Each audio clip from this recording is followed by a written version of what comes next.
create a digital world by using Blender, and I will just pick out whatever I think is useful in a digital world and try to model it and share all this blendering technique along the way. Okay, so in this video we're going to talk about a specific concept called the environment lighting, and we're going to use the HDRI for this lighting info.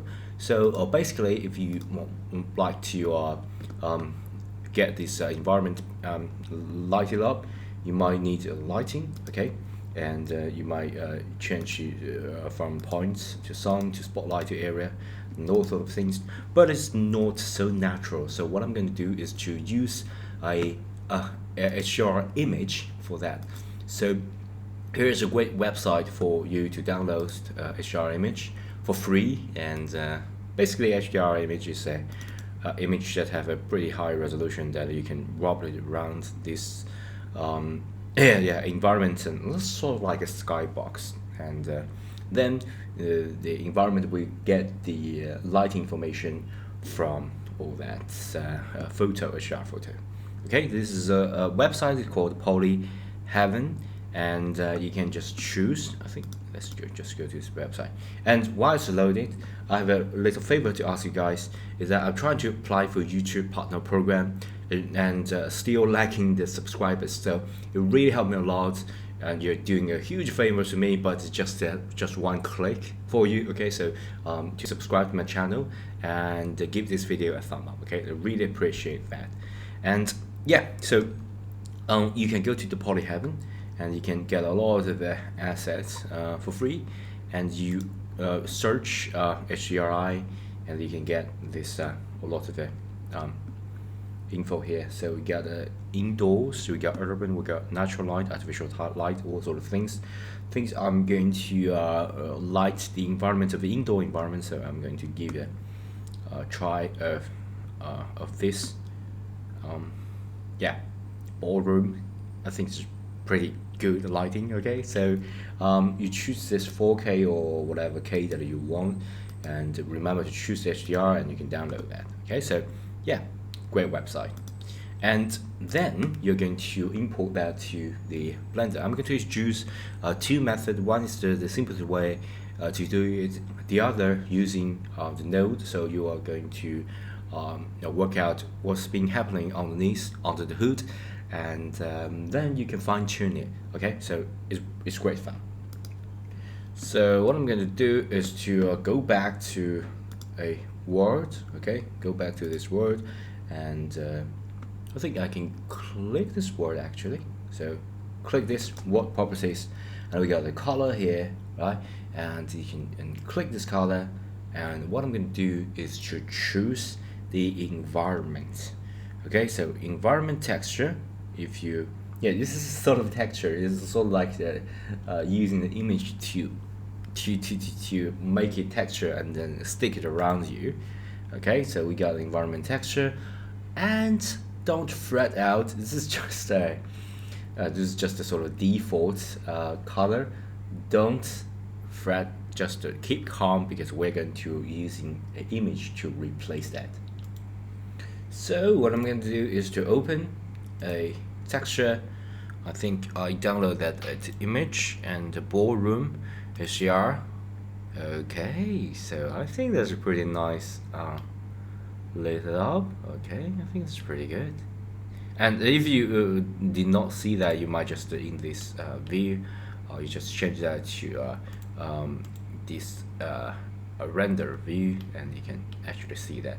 And of course you can change the render engine to sort of Eevee or Cyclone, and Eevee may need a little bit fine-tuning, but Cyclones will just work out of the box. Okay, so I think this is pretty good lighting, and I'm going to zoom in to look at the texture, because this should be a sort of leather texture, and I think that works pretty good. Okay, so this will be the first method of adding that. But what's been happening? So remember, this is just a simple texture. So what I'm going to do is to find out the node underneath it. So yeah, I know the result is great, but I'm going to have to cancel all that because we're going to use a different way of doing things. Okay, so let's just delete that and just remove everything. Okay, so what I'm going to do is to use another method. This method will give you much more control. So first we need to go to the view. Let's go to this shading workspace. Yeah, we got this environment here, and remember this is where you add all this shading information. But this is more focused on this object. So what I'm going to do is to go to the word shading. Okay, so this is a node of what's been working under the hood. Is this word also got a shading info? So remember, when you just use this word view, you are going to add an environment texture. Yeah, same here. Shift and A, add a environment texture. So texture, and let me find the environment texture here, and I'm going to add that. Okay, so yeah, connecting the dots is one of my favorite parts. And then we're going to open and go to the pictures, go to this ballroom HDR. Okay.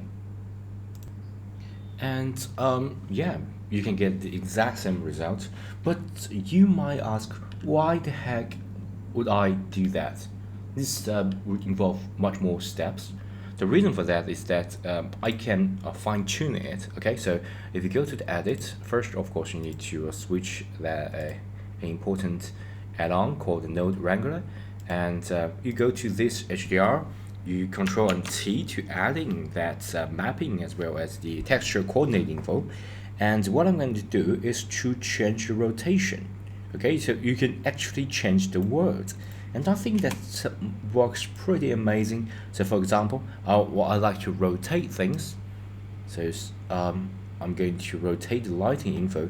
Sometimes there is one side that have a pretty strong light. Okay, so I'm going to rotate that and get more light, so you get a different result by changing the word. Yeah, this is sort of fine-tuning when you got these whole word info, and of course you can even change the location of it.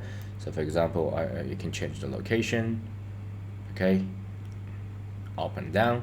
But I think mainly I just use the rotation because that will get pretty messy pretty quickly by changing location. So I strongly recommend just to change the rotation, but also you can change the scale.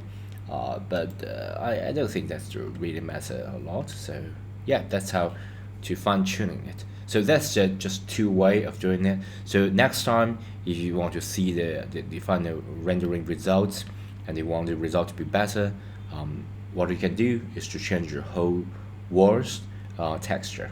Okay, and my recommendation is that you go to shading and add that to the world texture, and this give you lots of things to play with, and yeah, until you find the best result. So yeah, I think that's pretty much it.